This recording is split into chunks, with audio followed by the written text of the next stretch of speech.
Listo. Bueno, buenas tardes, Lorenzo.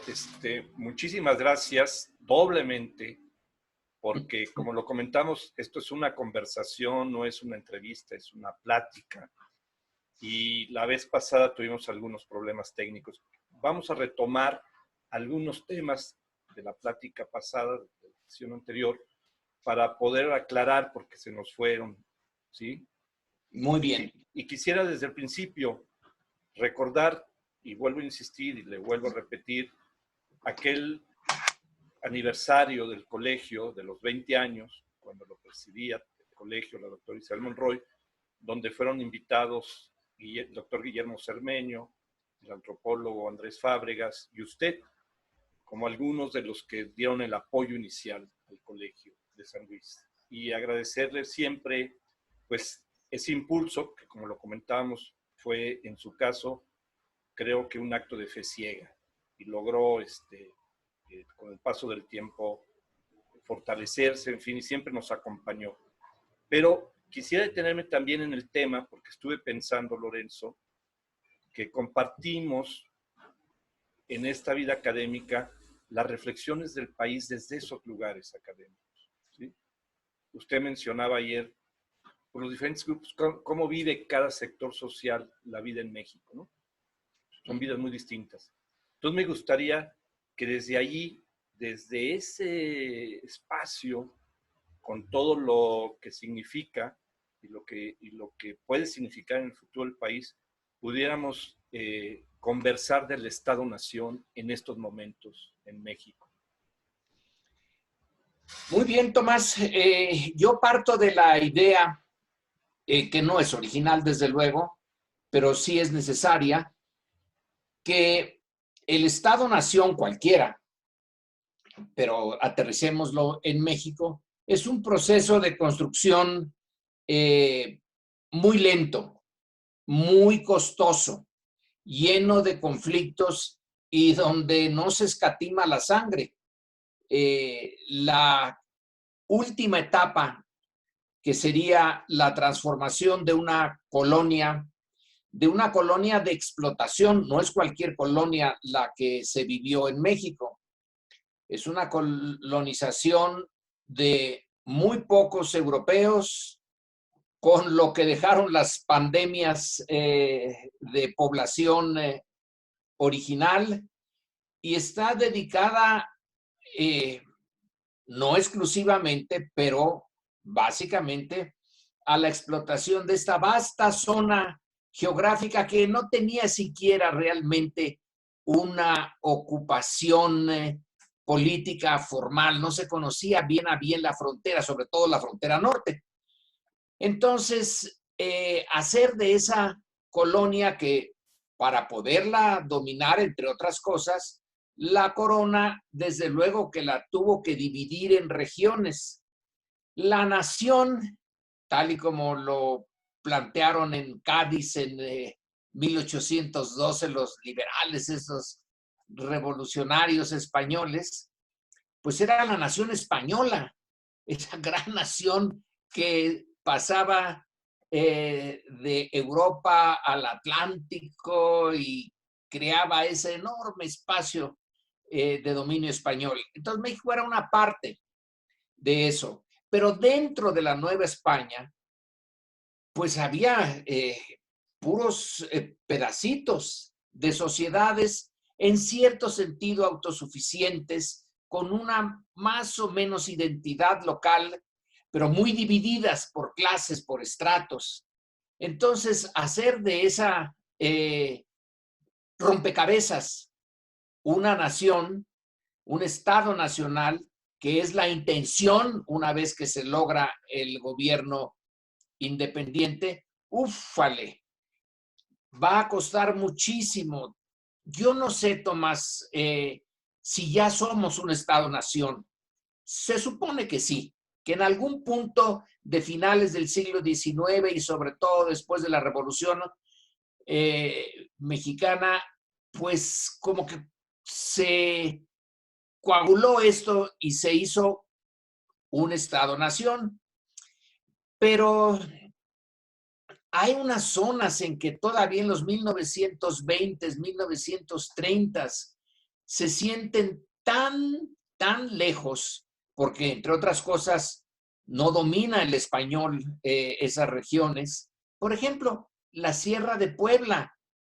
La Sierra de Puebla, cuando la tragedia de Carranza, cuando es asesinado ahí en Tlaxcalantongo, cuando se dispersa el grupo pequeñito que lo acompañaba, unos de sus acompañantes encuentran con que no saben cómo comunicarse cuando salen pues huyendo por diferentes partes de la sierra, no saben cómo comunicarse con los habitantes locales porque no conocen su lengua. Y esos habitantes locales tienen que buscar a alguien que hable español y más o menos entender qué es lo que quieren. Son cosas muy primarias, comida, que no los denuncien al enemigo, etcétera. Pero se dan cuenta que no conocen ellos ese México, a pesar de que es parte formal de México. Entonces, ¿cuándo se dio el mínimo necesario para que nos sintamos mexicanos? Pues, si no todos, casi todos los que habitamos lo que formalmente es nuestra república. Yo supongo que ha de ser hasta el cardenismo, más o menos, cuando esto coagula y se hace, cuando se entienden los mapas, cuando un niño mexicano de 10 años ve un mapa y sabe que eso es México y que él está siendo parte de lo que está dentro de ese mapa. Así que es muy reciente nuestro sentido de nación. No le oigo. Me vienen 2 o 3 ideas interesantes, ¿no? En lo que menciona. Una, comenzamos hablando del colegio y de los centros de investigación como lugar de la reflexión de este México. Nosotros lo estamos haciendo desde estos lugares.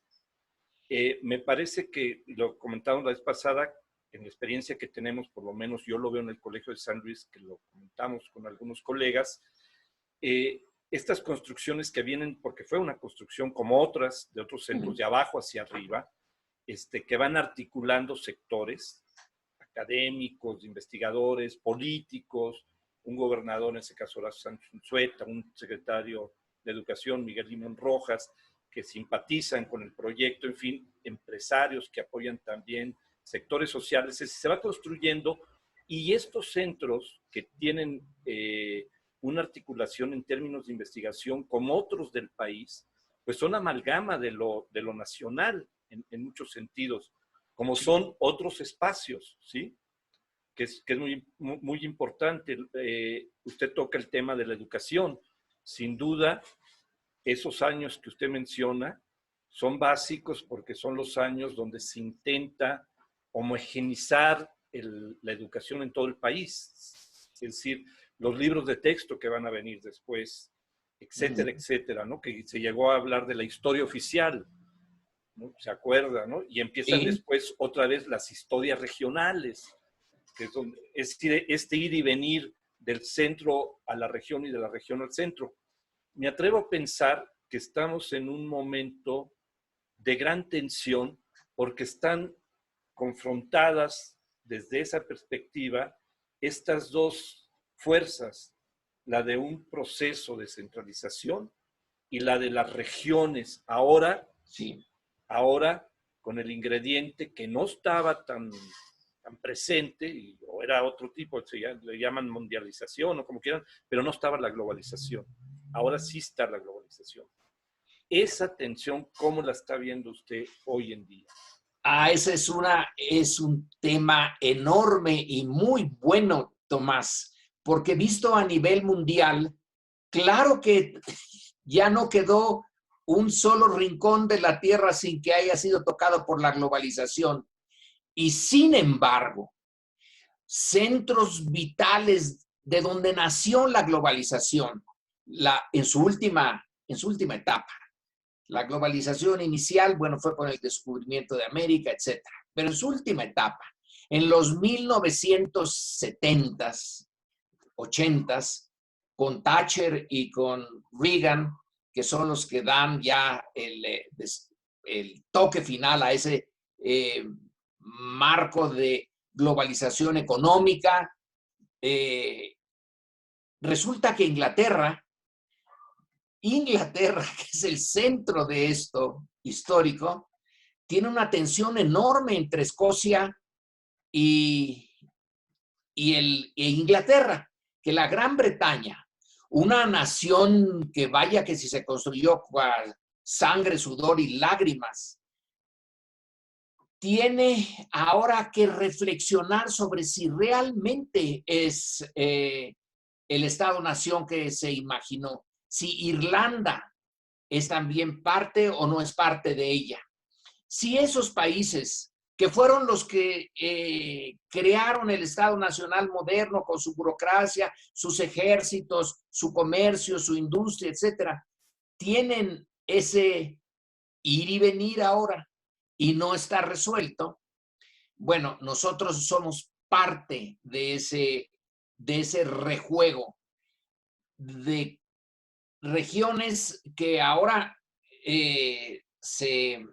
no es como en el caso que hablaba yo hace un momento de esa Sierra de Puebla, que bueno, es un caso de que no les había llegado siquiera la educación formal primaria. Aquí estamos hablando de San Luis, que es ya toda una región con su colegio de San Luis y un montón de cosas muy sofisticadas, pero que está como parte de este proceso dual. Por un lado, ustedes tienen ya ahí fábricas que son parte del proceso de la fabricación de automóviles y que es mundial y que requieren piezas de un montón de partes del mundo y ahí también se manda al resto del mundo. Está en el mero proceso de globalización industrial. Pero por otro lado, es la casi necesidad de tener lo que usted y yo conocimos con Luis González, la necesidad de la matria, de la patria chica, de un cierto, una cierta identidad que uno casi pueda tocar, que uno pueda ver. Sí, yo voy a San Luis y ya sé que ya veo estos cerros, ya veo esta parte física, ese es mi San Luis. Y soy parte a la vez de la globalización. Y aquí están las fábricas y aquí está una forma de vida que sin la globalización ya no se entiende y que puede ser muy benéfico, pero a la vez la enorme necesidad de identificarse con algo más concreto que esta cadena de producción mundial. La puede uno entender, sí lo puede uno entender, pero no la puede uno sentir. Y casi dijéramos que el tocar, oler, ver esa pequeña geografía con la que uno se familiarizó, yo creo que las dos cosas tienen que encontrar algún punto de equilibrio, espero, porque en algunas ocasiones no van a encontrar equilibrio y van a chocar. No, no le oigo, Perdón, Tomás. ya. Perdón, me gustaría. Perdón, que me gustaría. Ya me dio risa. Ni modo. Ya se va editado así, ¿eh? Me gustaría retomar, ahorita que está mencionando, dos cuestiones que hablamos la vez pasada. Una, bueno, el otro tema que lo vamos a abordar ahorita con lo que está mencionando, aunque más ampliamente, fue, pues usted fue mi director de tesis de una licenciatura, ¿sí? Y también Sí. tuvo mucha paciencia, porque me acuerdo que yo fui y le dije, ya no quiero hacer estas correcciones, Lorenzo, ya dame chance de ya, ¿no? Y me dijo, bueno, ándele, hágale esto y lo otro, me dio 2 o 3 más, y bueno, ya la aceptó. era San Luis Potosí 1958, el origen del navismo, ¿sí? Y es un momento en donde tal vez se vislumbra el México de los 80s y 90s que va a venir. Este México de las identidades regionales, de las construcciones sociales que crece y que se va a reflejar en el proceso democrático. Es decir, ese 58, 61, 63, que fue y que se repite en otros estados y que curiosamente Baja California y Yucatán también estaban exaltados en aquellos procesos políticos. En el caso de San Luis muy particular porque no es un movimiento partidista político nacional, muy identificado en términos regionales, el navismo. Y la forma en que respondió y que respondía el Estado y los gobiernos de aquella época, pues era la forma que lo vivió la capital, la Ciudad de México en el 68, la represión. Es decir, no había espacio para una democracia. No. Eso va a ser una construcción que la vamos a vivir todos a partir de los 80s, los 70s, finales 70s, 80s. Entonces, Lorenzo, desde esa perspectiva, estas identidades que usted menciona, regionales, que hablan de la diversidad, cuando se traducen políticamente, como lo estamos viendo, tienen diferentes opciones, ¿sí? Cada región. Y en el momento que estamos, que es muy particular, en donde ganó una opción que no estaba reconocida, que podría llegar al poder y lo logró, llega al poder, para no meternos en líos y discusiones, digamos, de izquierda, para llamarle así en términos generales, llega al poder, se encuentra en un momento muy peculiar, ¿sí? Que lo comentábamos también, en donde decide una serie de cambios que se exigían, que la gente demandaba, y se empieza a enfrentar a esta situación ya de facto de la diversidad del país, de los diferentes intereses ya asentados, en parte por la globalización, de la erosión de una clase política, sí, etcétera, etcétera. ¿Cómo lo ve usted esta parte, este dilema en donde no puede volverse a un partido único de Estado, ¿sí? que no se puede, y donde la diversidad del país hace unas grandes diferencias que usted hacía mención en la plática pasada respecto a grandes rasgos la geografía del sur y del norte? Sí, vamos por ese último, la geografía del sur, del centro y del norte. El gobierno que ahora se encuentra, el gobierno federal, que ahora se encuentra al frente del proceso político mexicano, tiene una de sus peculiaridades, es que la cabeza de ese movimiento, su líder, conoce el país como pocos líderes políticos en la historia de México. En el pasado, porque era muy difícil viajar en el siglo XIX, ya ir a Tabasco desde el centro de la capital era una proeza. Bueno, ahora ya se está más o menos comunicado todo, pero un líder político que conoce los 2,400 y tantos municipios, que los ha visto varias veces, por lo menos 2, y algunos hasta 10 o 15 veces, es un liderazgo político no común. La clase que se dedicó a administrar el país después de la revolución y sobre todo después del cardenismo, se fue despegando mucho de las bases mayoritarias, de la base de la pirámide social, y se convirtió en una clase nacional porque era muy chiquita, sigue siendo chiquita, y entonces se conocían entre ellos y su cultura, sus formas de vida eran muy parecidas, pero las regiones seguían existiendo y quizá ellos no las conocían. El presidente anterior en algunos de sus discursos se equivocaba al decir la capital de un estado y hablaba de una ciudad como si fuera capital, pero no era la capital, o sea, no lo conocía. Quien está ahora al frente tiene por lo menos esa capacidad. Y en su visión del mundo, la parte norte de México se incorporó rápido y con efectividad al Tratado de Libre Comercio y espera seguir en esta misma dirección con el nuevo tratado, el TEMEC.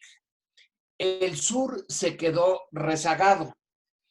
Es cierto que tiene el turismo en algunas partes, en Yucatán, en Cancún, pero en general se quedó muy rezagado. Entonces, la idea de los varios Méxicos, que hay ese libro que se llama Many Mexicos y que la seguimos usando en diferentes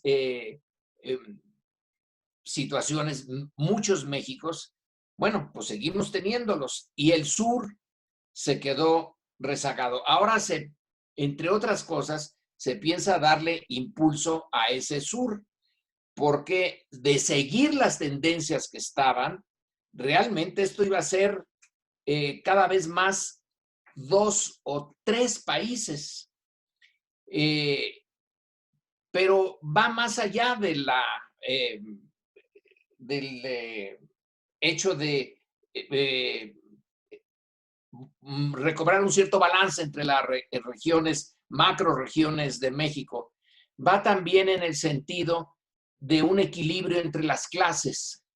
Entonces se dan dos procesos de reequilibrar o de conseguir un equilibrio, porque nunca han estado equilibradas, de conseguir por primera vez un equilibrio de estructura social a nivel general del país en su conjunto y a nivel geográfico, geopolítico de las regiones. Y los dos procesos se juntan. Y eso equivale para algunos, y vaya que sí lo he visto, a un cambio inaceptable. No se puede aceptar la velocidad de los dos cambios y sobre todo la imaginación que se le echa a esto. Si se sigue este proceso para una visión conservadora de derecha, el país se hunde, porque este país ha sido no solamente un país de regiones, sino un país de clases, de estratos sociales. Y probablemente aceptarían, en fin, de mala manera, la región que iba adelante, que es el norte, aceptaría que, en fin, algunos recursos esta vez se dirijan al sur, pero si a la vez en cada una de las regiones se intenta un mayor balance entre las clases populares, las clases medias y las clases altas, pues esto ya es demasiado, es casi una revolución. Y hay una reacción en contra. Creo que eso es lo que da la tesitura del momento político. Ahora le metemos la pandemia que viene a romper muchas cosas de la economía y afectar a todas las clases sociales, a las de abajo, a las del medio y a las de arriba. La coyuntura, esta sí que es una coyuntura complicada. Lo que menciona, veo dos elementos que lo vuelven más complejo. Yo creo que algunas de las observaciones críticas, no de los adversarios propiamente de la 4T, sino del análisis de la 4T, es que la meta que se busca hay un gran acuerdo, ¿sí? En términos de terminar o disminuir pronto las profundas desigualdades que están fracturando al país, tanto las regionales como las sociales. Yo creo que ahí hay un gran acuerdo. Los modos, las formas, creo que ahí hay una gran discusión abierta, ¿sí? En la manera, en las decisiones, etcétera. Ahí hay una gran discusión y normal también. Pero a mí me parece que otro elemento que complejiza todo eso, ya lo hemos discutido, en aquel libro que agradezco que también me lo haya presentado, es esta sociedad hipertecnológica, global, que creo que afecta a niveles muy profundos el imaginario y la cultura política del país. Es decir, y que lo que empieza a suceder, esa es mi visión, es que los lenguajes políticos se quedan cortos en términos de esa complejidad que la sociedad hipertecnológica introduce a las sociedades regionales y a las demás sociedades nacionales. Es decir, el crecimiento de los jóvenes, incluso en las zonas amoladas, etcétera, pues ya están conectados, ¿sí? De una u otra manera con esa globalización que da la tecnología. Y ahí empieza a haber cuestiones disruptivas, empieza a haber rupturas del lenguaje. A mí me preocupa mucho el lenguaje, lo habíamos comentado la vez pasada, porque es el espejo donde nos podemos representar. Sí. Y me preocupa mucho porque se ha polarizado. Es decir, los adversarios de la 4T, los adversarios duros de la 4T dicen, esto va como Cuba o va como Venezuela, ¿sí? Ayer o el otro día que platicamos, usted me mencionaba otro horizonte, me mencionaba como un referente exterior Corea del Sur, ¿sí? Que no tiene que ver con Cuba y no tiene que ver con Venezuela, ¿sí? Para nada.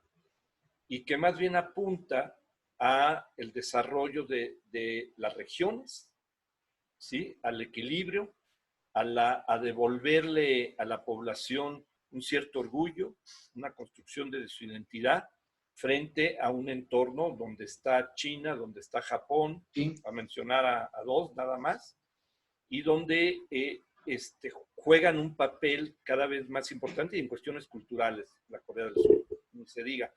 Ahí es donde creo que hay un elemento de discusión que se está perdiendo en el país por la polarización. Es decir, yo le comentaba, nos estamos ahogando en 2 o 3 grandes temas, ¿sí? Como el energético. Nos estamos ahogando y no estamos dando una pausa para discutir, para sentarse, para oírse unos a otros. Y entonces el discurso radical de uno y otro lado están ganando. Y usted señalaba la pandemia que llegó, ¿sí? Y que llegó para quedarse un buen rato, todo apunta. Y la crisis económica que trae consigo. Yo le comentaba la vez pasada que esto era una guerra. El invasor se llama coronavirus, mata personas y destruye economías por igual, ¿sí? Y siento que en esta coyuntura de emergencia nacional no está habiendo capacidad política de los actores principales, el gobierno, ¿sí? Los partidos, los empresarios, ¿sí? Los sectores que tienen todavía el mando. Usted lo decía la otra vez, quisiera repetirlo. El presidente, el actual, el anterior o el que siga, ya no tienen el poder que tenían antes en el Estado-Nación en una época globalizada. Es decir, hay ya otros ejes de poder, pero tienen el poder de la representación todavía de los ciudadanos. Y ahí hay una gran diversidad, Lorenzo. Yo lo que me está preocupando mucho, lo comentábamos y usted lo señalaba y ahorita lo volvemos a retomar, que usted esperaba que las próximas elecciones del 2021 pues decidan por dónde, si esta 4T, esta transformación se ahonda, se profundiza o se escoge otra opción. Yo le mencionaba, a mí me preocupa lo que está antes de ese proceso electoral. Es decir, el país cada vez está más irritado unos con otros, veo poco esfuerzo en la parte institucional, incluyendo al Ejecutivo, al Legislativo, al Judicial. Veo poco esfuerzo en realmente salirse de esa dinámica que ya se cayó y que hay muchas presiones, como usted dice, presiones reales, ¿sí? En eso, para tratar de facilitar y que lleguemos a un proceso electoral que lo decida, como decidió al final, que muchos negaban que fuera posible, que llegara una opción como hoy la representa el actual presidente y Morena. ¿Sí? Llegó por la lucha de los 30 años de ese periodo que se califica únicamente como neoliberal, pero que es mucho más que neoliberal. ¿Sí? Ese periodo que el presidente, yo le comentaba, en su cierre de campaña en el Azteca, lo tomó cuando hizo mención de todas aquellas figuras, liderazgos que hicieron posible que él ganara, e incluía más, a muchos más, pero si estábamos hablando de un gobierno de centro izquierda, incluía a Cloutier y incluía a Nava, por mencionar a dos. Entonces, a mí me preocupa ese estira y afloja de una democracia que la mayoría de la población estaba insatisfecha con ella, que era cierto, por eso gana esta opción. Pero me preocupa en la globalización, con la pandemia, con todo este radicalismo, que la violencia que usted señalaba como un tema fundamental la vez pasada, vaya a ganar territorio, Lorenzo. La violencia, ese no lo habíamos metido ahorita, que es otro factor tan brutal como la pandemia. Pero Tomás, hay un puntillo en el cual yo tendría un reparo en relación a lo que usted acaba de mencionar. Dijo, todos estamos de acuerdo. Hay un acuerdo en que es necesario transformar una sociedad tan desigual. Y yo creo que no. Yo creo que de dientes para afuera sí, pero de dientes hacia dentro no. No hay ese acuerdo. Y en parte eso explica mucho. Mire, estaba yo leyendo en estos días un libro de un profesor de Nueva York que se llama Corey Robin. Y el título del trabajo es The Reactionary Mind. Y él lo toma desde Burke y la reacción contra la Revolución Francesa hasta Donald Trump. Y uno de sus puntos principales es que la derecha no puede aceptar una sociedad que tienda a la igualdad. Le es imposible. Necesita tener siempre alguien abajo, alguien que vea como inferior para poder valorarse bien. La derecha no son nada más los empresarios, los grandes empresarios o los medianos empresarios. La derecha tiene necesidad de una cierta base amplia, y esa base amplia es los que se identifican con una sociedad estratificada. Y a la elección del 2006 ya le pasó eso. Cuando finalmente gana el PAN, hay una serie de reacciones como diciendo, ¡puf!, de la que nos salvamos, porque venían estos que están hasta abajo y que hubieran hecho un desastre del gobierno. Se necesita una aceptación de que las sociedades, en particular la nuestra, y con su herencia colonial, que tienen ciertos estratos, quererlos subvertir, quererlos transformar, es querer transformar la esencia de la sociedad, es querer, no es moral.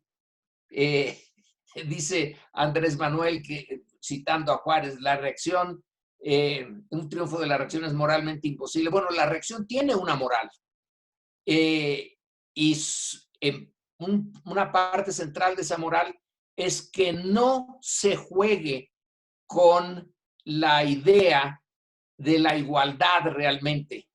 Es decir, los que han mandado que no son nada malos empresarios y que siguen teniendo el poder. El gobierno es una parte del poder, pero fuera del gobierno hay la otra parte, y esa parte es la que se siente afectada. Probablemente los grandes empresarios como Carlos Slim, bueno, ya se les dieron, se les quitó el proyecto del Aeropuerto Internacional de Texcoco, pero ya se les dio cabida en otras partes, en otros proyectos. En el del Tren Maya, por ejemplo, ya Slim ya tiene su pedazo del pastel. Pero hay otra parte que no tiene muchos pasteles, pero que se siente de todas maneras importante, porque abajo hay otros que están peor. Y querer redistribuir la riqueza relativa que tiene esta sociedad de la manera en que tímidamente lo propone la 4T es algo que no pueden aceptar. Aunque lo digan, no lo aceptan. Y ahí me preocupa, si está en la construcción de un régimen democrático, pues, y a nivel de la diversidad regional que usted mencionaba, incluso entre los contrastes entre sur y norte, bueno, va a haber población que va a optar por un partido que se identifique con lo que llamamos la derecha, y hay muchos matices que van desde las regiones. Menciono, por ejemplo, uno que me acuerdo con el propio navismo en el 90, que fue un caso que lo viví, lo estudié a fondo. Era una visión del PAN del centro distinta al del PAN de San Luis, por ejemplo, ¿no? Cuando Nava decide irse a la coalición con el PRD de aquel entonces, con el ingeniero Cárdenas y nuestro fallecido y buen amigo Samuel del Villar, que juega ahí un papel también importante en vinculaciones, etcétera. La cabeza del PAN o los del PAN a nivel nacional tenían una visión que no correspondía al PAN local, por mencionarlo, y se crea la coalición, en fin. Entonces, esta diversidad, el problema a mí me preocupa del lenguaje es que no está la realidad partida así. O sea, sí entiendo lo que usted dice, por supuesto, están esos grandes intereses, se ha hecho desde tiempo atrás la observación de que gran parte de la clase política terminó casi administrando los intereses de los grandes corporativos, en fin, cierto, pero no todo. Y por otro lado, la izquierda, pues usted la conoce, también es diversísima, ¿no? O sea, por ejemplo, hay una izquierda que no reconoce a la 4T, hay movimientos ecologistas que los proyectos de la 4T le parecen fuera de tiempo, le parecen proyectos de otra época, hay allí disputas, en fin. Yo creo que, sigo insistiendo, Lorenzo, es decir, la sacudida que ha significado la 4T, ahí está, aquí está. Es evidentemente la parte, para mí me gustó, positiva que ya logró es esa sacudida. Qué tan profunda sea o no, va a depender de su capacidad estratégica, ¿sí? Para incorporar a todo el país. Porque si el discurso sigue siendo conservador, oiga, usted como historiador también en parte, no todo, pues la historia de personajes, Saturnino Cedillo, que usted lo conoce bien, pues no lo matan a tiempo, dirían algunos, ¿no? Porque si no hubiera sido héroe y se convierte en cacique. Porfirio Díaz, pues fue un héroe del 47 como guerrillero. Lucas Alamán, que se puso en boga recientemente. Lucas Alamán, yo me acuerdo en el primer federalismo, que en 1823 él juega un papel, siendo muy joven, estratégico para sostener el país. Le manda cartas a todos los gobiernos, al de San Luis, no se separen, espérense, aguanten, viene el segundo congreso convocante, no armen sus ejércitos, etcétera, etcétera. Es una pieza estratégica para mantener el país en ese momento. Entonces, a lo que me refiero es, estructuralmente, allí está ya el mensaje de la 4T, ¿no? Se necesitan cambios profundos. Dos, ¿cómo se van a operar? A mí me parece que allí está fallando. Perdón que lo diga. Me parece que falta gran diplomacia política, falta sentir esta globalidad tan brutal que vivimos todos, falta incorporar estos lenguajes nuevos de los millennials y de otros, más allá de todo, y me parece que falta construir vasos comunicantes y que la emergencia nacional que vivimos le da la oportunidad. Eso es lo que creo. No creo que, y que los riesgos del país, lo sigo insistiendo, México no está vacunado contra una guerra civil. Cuando lo digo, me dicen que soy un exagerado. Alguien dijo que si tenía una bolita mágica, ¿no? Pues a mí, o sea, más vale exagerar en eso. Es decir, hay que ver qué pasó en Siria. Nadie pensaba que iba a pasar lo que pasó en Siria. Nada. Algunos dicen, es que Estados Unidos al lado y Estados Unidos no va a permitir nunca. Estados Unidos trae unas broncas internas muy fuertes. No sabemos en qué termine, pero los únicos que podemos impedir que esto se vaya a una violencia mayor somos nosotros, Sí. ¿sí? Desde las localidades, de las regiones. Y creo que allí falta un enorme esfuerzo, tanto de la derecha, porque estamos viendo unos matices enormes, ¿sí? Y tanto de la izquierda. Es decir, y el trabajo, pues, político, hay que hacerlo en ese sentido, Lorenzo. Ese es mi Sí, básicamente estoy de acuerdo. Y cuando dice que no estamos vacunados contra una guerra civil, es que ya tenemos una guerra. Con el crimen organizado, ya se ve que hay ejércitos del crimen organizado que han sobrevivido por 20 años y que en algún momento pueden tomar una ciudad, como fue Culiacán. La tomaron por unas horas. Es un hecho. Entonces, no hay que descartarlo.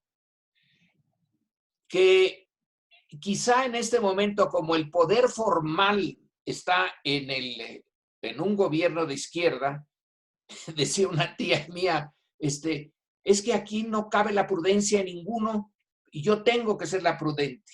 Bueno, que quepa la prudencia. Yo de la derecha, a lo mejor soy demasiado intransigente, pero no espero nada más que lo que está ahora. Hasta el insulto tan, tan brutal de llamar pendejo al presidente en una conversación que se sabía que iba a hacerse pública o que se podía hacer pública. El presidente no ha llamado así a nadie. Los ha llamado reaccionarios. Eso sí, los ha llamado conservadores, etcétera. Pero si en alguien cabe o debería de caber la prudencia, en primer lugar, es del lado del gobierno. Sí, hay que moderar el lenguaje y quizá ya no hacerle tanto caso a que el periódico fulano dijo esto y el periódico sultano dijo aquello y un día sí y el otro día también y el otro día también. Esos periódicos van a seguir así. Van a seguir en una campaña que sí tiene efectos negativos. Acabo de echarle un vistazo al libro de Rafael Barajas, El Fisgón, que está de lo más interesante, Tomás, es el papel de la prensa en el maderismo. Y Barajas dice, no es que de repente haya habido libertad para la prensa y abusaron de ella. Hay una dirección de ese abuso y unos dineros que promovieron el abuso y sí, fueron parte de la destrucción del maderismo que no tenía necesariamente que haber desaparecido como desapareció. Yo en eso le creo a Stanley Ross, que escribió una biografía sobre madera hace ya muchísimos años, donde señalaba que las cosas iban a ir mejorando, que la tendencia era mejorar, pero se dio el golpe militar. Entonces, hay de parte de la derecha una posición de dureza y de un lenguaje muy retador que el gobierno no debía de tomar en cuenta. debía de hacerlos marginales y no ponerlos en el centro de su contestación, hacer algo más civilizado, más amable y insistiendo en las posibilidades de la convivencia. No va a haber forma de empatar derecha e izquierda aquí, son intereses distintos, pero así es la democracia y tiene que convivir. Eh, dar por algún lado, ceder en algunas cosas, esperar no ceder en otras e irlo negociando. Pero en la forma está también parte del contenido y la forma tiene que ser o debería de ser más moderada de lo que es ahora. Creo que el lenguaje está siendo más radical de lo que es la realidad, porque la 4T no está destruyendo el capital de los grandes en México, está pidiendo que paguen impuestos. Bueno, a lo mejor eso sí destruye parte de su capital, pero es legítimo, incluso en los propios términos de la derecha, que paguen impuestos. Debe de apretar allí, debe de buscar esas fortunas, la unidad de investigación financiera y ver el montón de robos que hubo, pero no debe de estar también acompañado eso de un lenguaje muy duro, al contrario, debía de ser un lenguaje de invitación al diálogo. Creo que invita más al diálogo el gobierno y la izquierda que el gobierno representa que la derecha que le está combatiendo, pero a lo mejor esa es una apreciación subjetiva mía y no es tan cierto. Pero en fin, comparto su idea de que bajen el volumen porque no es la primera vez que México enfrenta esa dicotomía y ha sido, se ha pagado mucho en el pasado y se ha avanzado menos de lo que se creyó.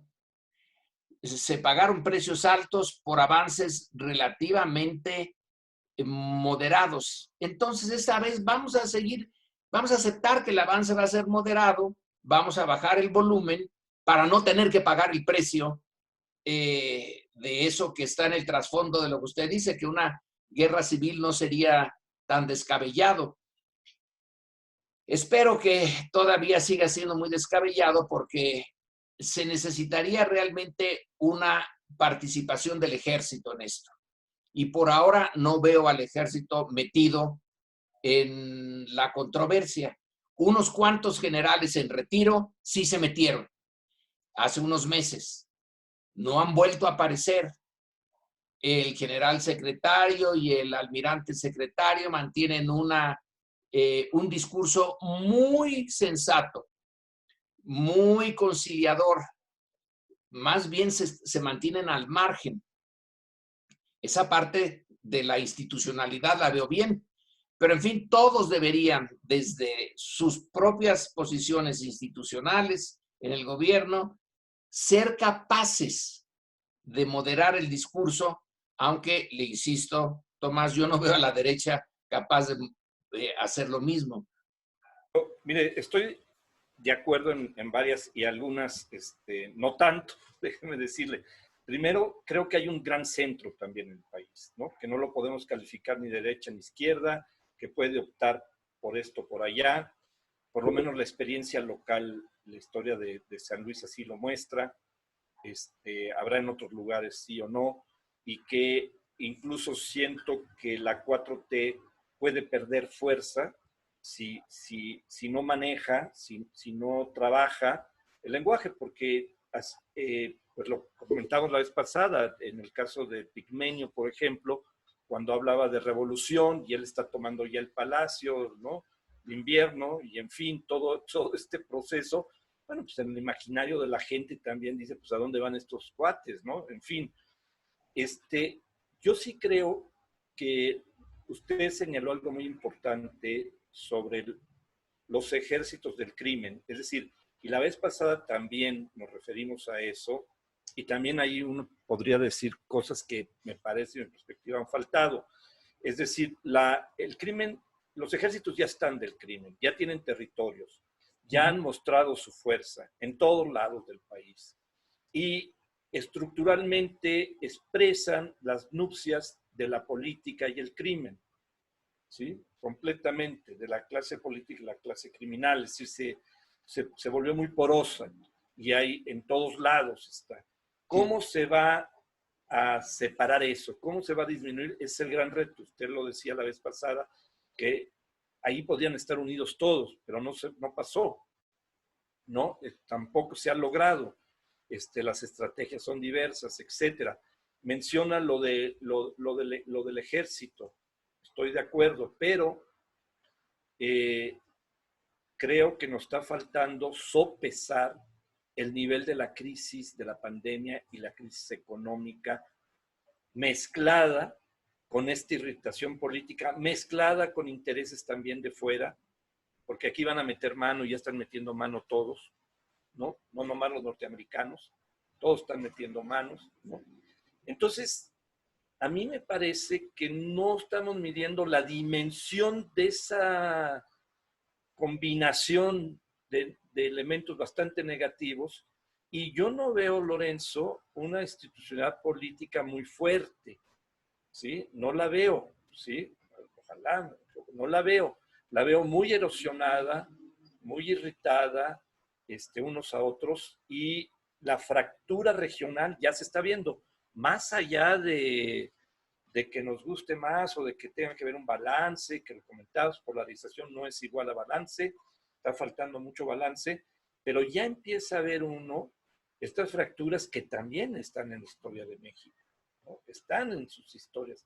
Entonces, creo que se está menospreciando o minimizando y pensando que ya ahorita todo el mundo anda en campaña política y viene el 2021 y vamos a lanzar candidatos y no estamos resolviendo este primer nivel de una base mínimamente de confianza.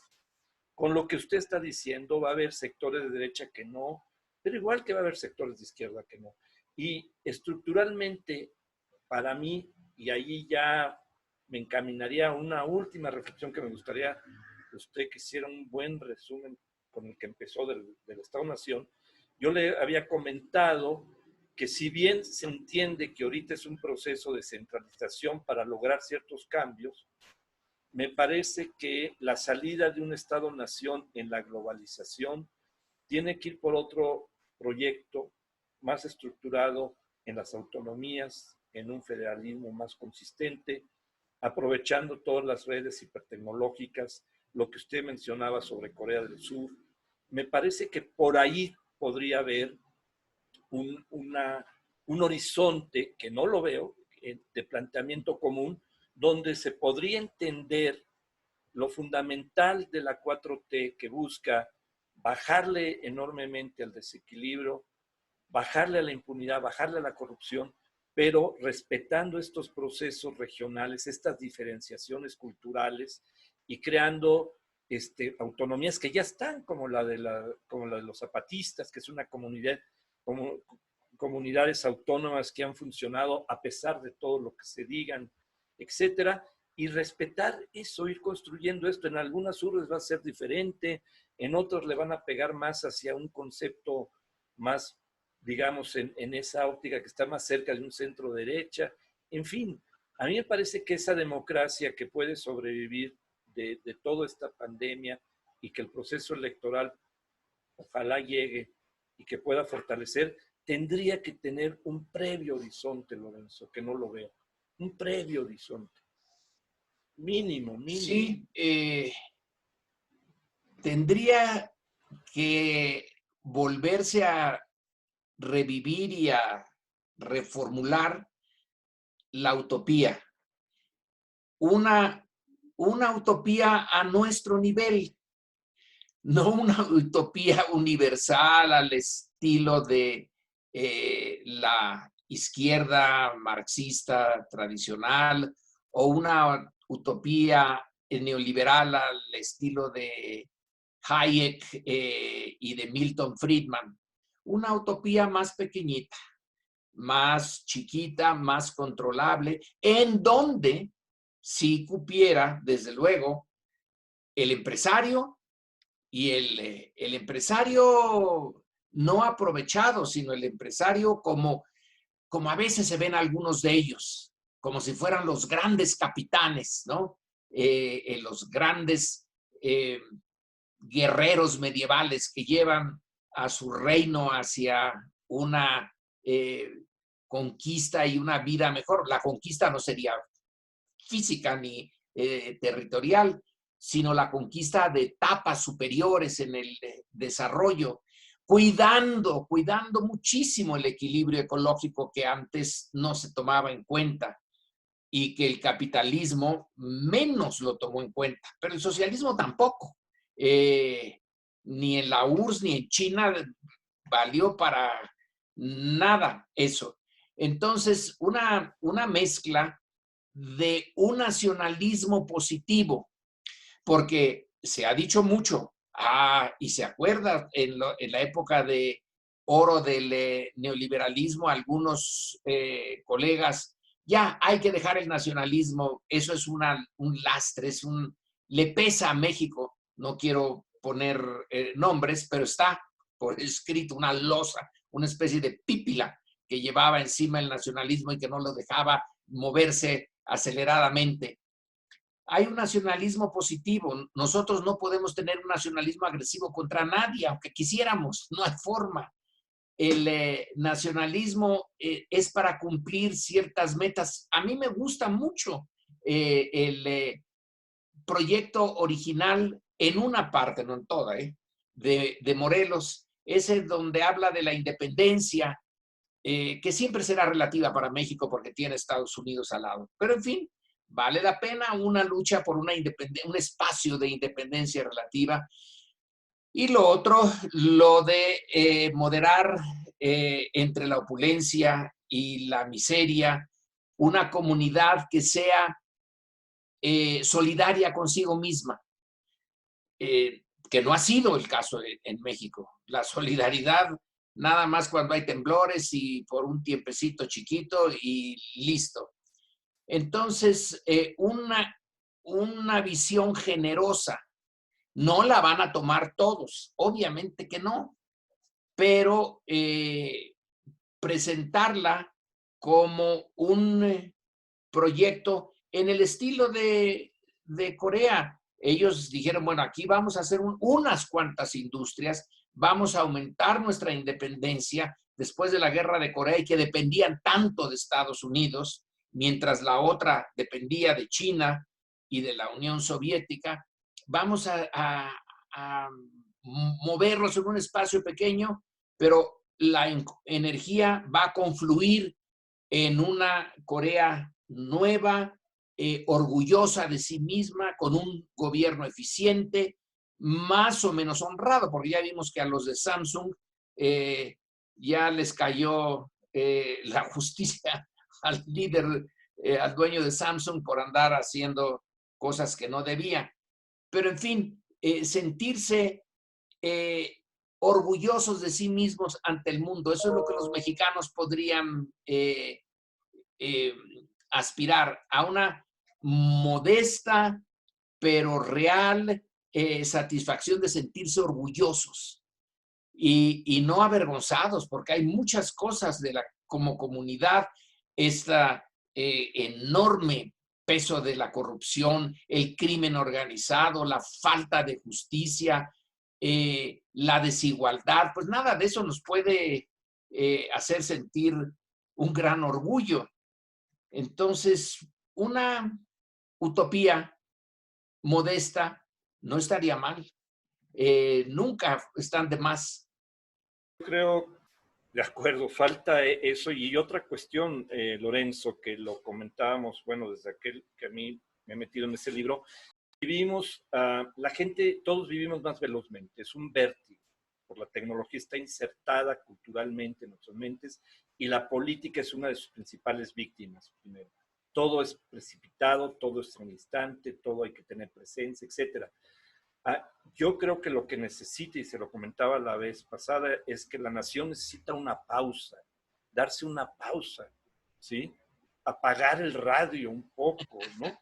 Darse una pausa, sí, porque estamos así y así, y todos los actores políticos, pues, no tienen esa pausa, Lorenzo. Se necesita una pausa en términos de un espacio de bajarle lo que ya se menciona, bajarle esa intensidad de confrontación y realmente trabajar en escuchar a las gentes de las comunidades, escuchar a los centros de investigación, a las universidades, escucharlo no en términos de campaña política.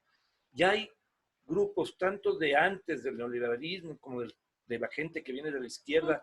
Hay cosas muy acertadas que se pueden hacer en el país, ¿no? Que hay que insertarlas y trabajar. Y yo coincidiría en la búsqueda de esa utopía moderada o modesta o como queramos llamarle, adaptada a la realidad, pero es muy necesaria.